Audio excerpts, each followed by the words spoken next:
Breaking news. Doctor Mohammad ইউনুসকে ঘিরে বিতর্ক উত্তেজনা এই মুহূর্তে থমকে যান, কারণ যা সতর্ক সংকেত। ডক্টর মোহাম্মদ ইউনুস নোবেলজয়ী, বিশ্বের দরিদ্র মানুষের কণ্ঠস্বর, আর ঠিক এই মানুষটিকেই ঘিরে ভারতের প্রতিরক্ষা মন্ত্রীর একটি বক্তব্য পুরো দক্ষিণ এশিয়ায় ছড়িয়ে দিয়েছে উত্তেজনার আগুন। প্রশ্ন একটাই, এটা কি নিছক বক্তব্য নাকি কড়া বার্তা?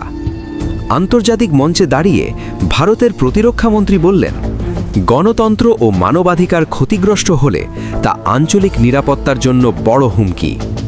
নাম নেওয়া হলো না, কিন্তু বার্তা কি ঠিকই পৌঁছে গেল? কারণ ঠিক সেই সময়েই ডক্টর ইউনুসকে ঘিরে আন্তর্জাতিক চাপ, আইনি জটিলতা এবং রাজনৈতিক আলোচনা তুঙ্গে। কাকতালীয় নাকি পরিকল্পিত? একটি বক্তব্য, আর তাতেই সামাজিক মাধ্যমে ঝড়। কেউ বলছে এটা স্পষ্ট ধমক, কেউ বলছে এটা কূটনৈতিক হুঁশিয়ারি। ভিডিও, পোস্ট, হেডলাইন সব জায়গায় একটাই নাম, ডক্টর ইউনুস। কিন্তু প্রশ্ন হলো, সত্যটা কোথায়? চলুন সত্যটা বলি। কোনো লিখিত হুমকি নেই, কোনো অফিসিয়াল ঘোষণা নেই, কোনো কূটনৈতিক নোট নেই। কিন্তু রাজনীতিতে সব কথা কাগজে লেখা হয় না।